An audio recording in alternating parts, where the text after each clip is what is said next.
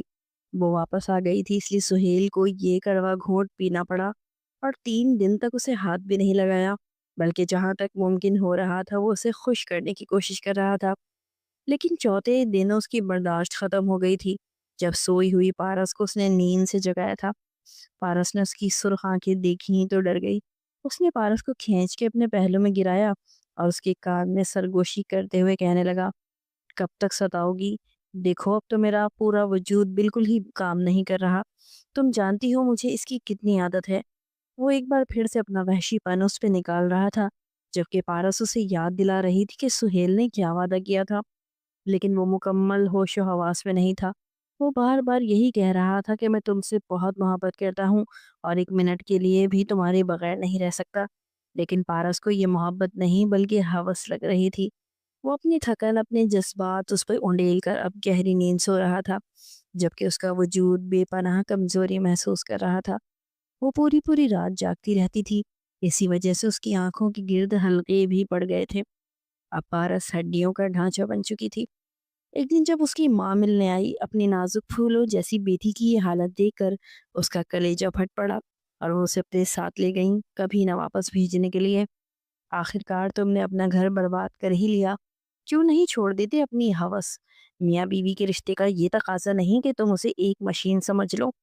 فوزیہ بیگم اسے ذلیل کر رہی تھی۔ چلی گئی ہے تو جانے دو، آپ کوئی ضرورت نہیں واپس لانے کی، میرے لیے لڑکیوں کی کمی نہیں۔ سہیل کا بھی جیسے پارس سے دل بھر گیا تھا، ویسے بھی آفس میں کام کرنے والی نئی سیکرٹری غزل سے آج کل اس کی عاشقی کے قصے چل رہے تھے۔ وہ جلد ہی غزل سے شادی کرنے والا تھا۔ پھر جب پارس کی گھر والوں نے اس سے خلا مانگی تو اس نے بھی انکار نہیں کیا، اور طلاق کے پیپر بنا اپنے ماں باپ کو بتائے اس کی گھر بھجوا دیے۔ فوزیہ بیگم صدمے سے چور تھیں جب انہیں پتا چلا کہ سہیل نے پارس کو طلاق دے دی ہے۔ کس قدر نیک اور سادہ لڑکی میں نے تمہارے لیے پسند کی تھی، لیکن شاید تم اس کے قابل نہیں تھے۔ وہ اسے احساس دلانا چاہتی تھی، مجھے نہیں ضرورت اس نے ایک لڑکی کی جو شوہر کی ضرورت ہی پوری نہ کر سکے۔ وہ عورت کسی کام کی نہیں۔ اب میں دوسری شادی کرنا چاہتا ہوں، آپ غزل کے گھر جائیں رشتہ لے کر۔ ابھی پارس کو طلاق دیے مہینہ ہی ہوا تھا جب فوزیہ بیگم کے سامنے ڈٹ کے کھڑا ہو گیا۔ اکلوتا بیٹا تھا، وہ اسے کسی صورت کھونا بھی نہیں چاہتی تھی، اس لیے سادگی سے غزل کے ساتھ اس کا نکاح کر دیا۔ غزل ایک مڈل کلاس گھرانے سے تعلق رکھتی تھی، وہ تو جیسے ہواؤں میں اڑ رہی تھی۔ فیکٹریوں کا مالک سہیل ملک اس کا شوہر بن گیا تھا۔ بھلے ہی وہ پہلے سے شادی شدہ تھا، لیکن اس کے بچے تو نہیں تھے۔ لیکن غزل اس کی فطرت سے واقف نہیں تھی کہ وہ کس مقصد کے لیے غزل کو اپنی بیوی بنا کے لایا ہے۔ اب فوزیہ بیگم جلد سے جلد زینت کی شادی کرنا چاہتی تھی۔ جلد ہی اس کا بھی رشتہ طے ہو گیا، لیکن سہیل کو بس دن ہو یا رات غزل اپنے بستر پہ چاہیے تھی۔ وہ بھی حیران تھی کہ آخر سہیل کا دل کیوں نہیں بھرتا۔ ایک دن ڈرتے ڈرتے اس نے یہ بات سہیل سے کہی تو وہ زور زور سے قہقہا لگاتے ہوئے کہنے لگا، میرے اندر 100 مردوں کی طاقت ہے، میں ایک طاقتور انسان ہوں، ایک بھرپور مرد۔ دیکھو، اگر میں دن میں 10 دفعہ بھی اپنی مردانہ طاقت استعمال کروں تو یہ کبھی ختم نہیں ہوگی۔ وہ اپنے پر غرور کرتا تھا۔ غزل خاموشی سے اسے دیکھتی رہی، لیکن اس کی آنکھوں میں آنسو تھے۔ وہ سہیل کی دولت پہ مرمٹی تھی، لیکن اگر اسے اس کی فطرت کا ذرا بھی علم ہوتا تو کبھی بھی اس کی زندگی میں آنے کا فیصلہ نہ کرتی۔ وہ جان گئی تھی کہ سہیل صرف اسے ایک طوائف یا رکھیل کے طور پہ استعمال کر رہا ہے۔ اب گھر میں زینت کی شادی کا سلسلہ چل نکلا تھا، لیکن وہ اکثر ہی بند کمرے میں سہیل کے ساتھ ہوتی۔ گھر میں آئے مہمان بھی اس کی عادت دیکھ کر توبہ توبہ کرتے، انہیں تو کوئی شرم و حیا ہی نہیں۔ فوزیہ بیگم نے اب خاموشی اختیار کر لی تھی۔ پارس جو بالکل ہی کمزور اور سہمی ہوئی لڑکی تھی، وہ ان چیزوں میں سہیل کو برداشت نہ کر سکی تھی، لیکن غزل کے اندر اتنی ہمت تھی کہ وہ اکثر ہی بہانے سے پانی میں ملا کر سہیل کو نیند کی گولیاں دے دیتی، جس کے کھاتے ہی وہ گہری نیند سو جاتا اور غزل کی اس چیز سے جان چھوٹ جاتی۔ پھر زینت رخصت ہو کے اپنے سسرال چلی گئی اور فوزیہ بیگم اپنے شوہر کے ساتھ 3 مہینے کے ویزے پہ سعودی عرب چلی گئی تھی، جبکہ سہیل کو انہوں نے اپنے حال پہ چھوڑ دیا تھا۔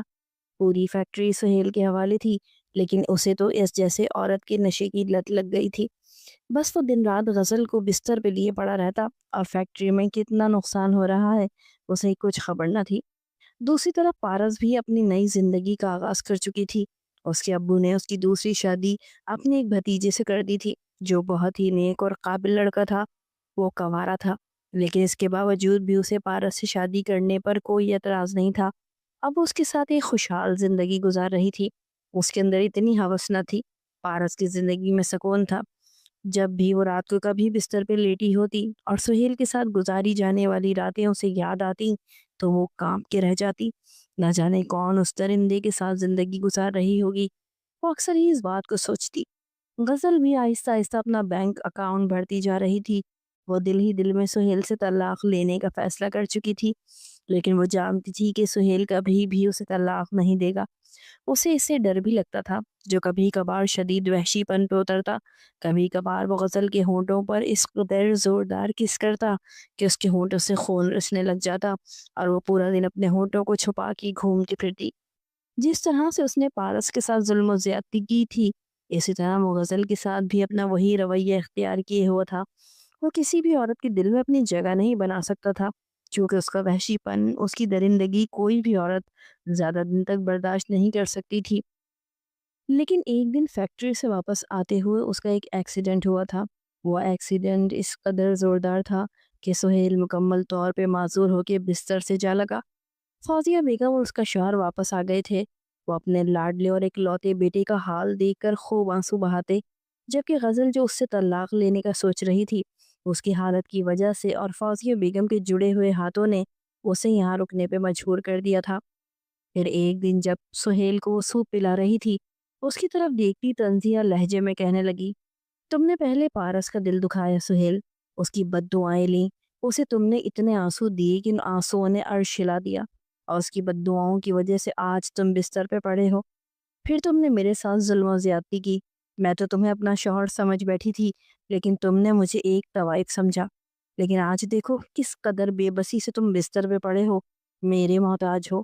چاہوں تو میں تمہیں زہر دے کر جان سے بھی مار دوں، لیکن میں ایسا نہیں کروں گی، کیونکہ میں تمہاری جیسی وحشی اور درندہ صفت انسان نہیں ہوں۔ سہیل کی آنکھوں سے جیسے شعلے نکل رہے تھے۔ خود وہ کس قدر بے بس محسوس کر رہا تھا، اس کا انداز اس کے خاموش لب سے بخوبی لگایا جا سکتا تھا، جبکہ غزل اسے تانے دینے سے باز نہ رہ سکی تھی۔ صبح سویرے اسے ناشتہ کرا کے غزل اب پرس اٹھائے گھر سے باہر چلی جاتی۔ سہیل معذور کیا ہوا، اسے تو جیسے زندگی کا قیمتی سکون مل گیا۔ اب وہ آزاد پنچھی کی طرح اپنی زندگی گزارے گی، اس نے سوچ لیا تھا۔ آج فوزیہ بیگم سہیل کو ویل چیئر پر اس پارک میں لے کر آئی تھی، جب 2 چھوٹے چھوٹے معصوم اور خوبصورت بچے یہاں سے وہاں بھاگتے کھیلتے نظر آئے۔ ان کی آنکھوں میں آنسو تھے۔ سہیل کی اولاد کا سکھ دیکھنا شاید ان کے نصیب میں نہیں تھا، وہ بے اولاد ہی رہ گیا تھا۔ اچانک ہی انہیں یاد آیا جب پارس ماں بنی تھی، اس نے کس طرح اپنے ہاتھوں سے اپنے بچے کو ختم کیا تھا۔ شاید خدا نے اسی بات کی اسے سزا دی تھی۔ وہ دونوں بچے ادھر سے ادھر بھاگ رہے تھے جب گلابی رنگ کے سوٹ میں ملبوس ایک لڑکی دور سے آتی ہوئی دکھائی دی۔ جیسے ہی وہ نزدیک آئی، فوزیہ بیگم اور سہیل کی آنکھیں پھٹی کی پھٹی رہ گئیں۔ وہ لڑکی کوئی اور نہیں بلکہ پارس تھی، جب اپنے دونوں بچوں کو اپنے بازو میں لیے پیار کر رہی تھی۔ دور کھڑا اس کا شوہر ان تینوں کو پکار رہا تھا، لیکن پارس نے جاتے جاتے ایک دم سے پلٹ کے دیکھا تھا۔ اس نے فوزیہ بیگم کے ساتھ ویل چیئر پر بیٹھے سہیل کو بھی دیکھ لیا تھا۔ اس نے اپنے لبوں سے تو کچھ نہ کہا، لیکن اس کی آنکھوں نے بہت کچھ کہہ دیا تھا۔ ایک افسوس بھری نظر سہیل کے وجود پہ ڈالتی وہ اپنے شوہر کی طرف پلٹ گئی، جبکہ سہیل نے اپنے آنسو صاف کیے تھے۔ فوزیہ بیگم نے اسے روتے ہوئے دیکھ لیا تھا، پھر دل ہی دل میں دعائیں دینے لگیں کہ میرے بیٹے کی مشکلوں کو آسان کر۔ ماں ہی اپنی اولاد کی تکلیف کو سمجھ سکتی ہے، یہی وجہ ہے کہ وہ سہیل کے حق میں معافی کی دعا مانگ رہی تھی۔ شاید ان کی تربیت میں ہی کمی رہ گئی تھی، جو سہیل نے ایک نہیں بلکہ 2 لڑکیوں پر درندگی دکھائی تھی، ان کی زندگی خراب کر دی تھی۔ لیکن آج پارس کو یوں خوشباش اپنے بچوں اور شوہر کے ساتھ زندگی گزارتے دیکھ کر ان کے دل کو سکون ملا تھا۔ اب پارس نے اسے اس حال میں دیکھ لیا تھا، شاید وہ اسے معاف کر دے۔ خدا کو بھی سہیل کی معافی پسند آ جائے، کچھ نہ کچھ تو اس کی زندگی میں آسانی ہو ہی جائے گی۔ فوزیہ بیگم دعائیں کرتی سہیل کو اپنے گھر لے آئی تھی۔ غزل اپنی فرینڈ کی پارٹی میں گئی ہوئی تھی، وہ اکثر ہی رات کو دیر سے گھر آتی تھی۔ اس کا موڈ ہوتا تو سہیل کا خیال رکھتی، ورنہ جب پچھلی باتیں یاد آتی تو وہ سہیل کے منہ پہ تھوک کے چلی جاتی۔ نہ جانے کب تک اسے یہ سزا بھگتنی تھی۔ سہیل ویل چیئر پہ بیٹھے اب اکثر آنسو بہاتا رہتا ہے۔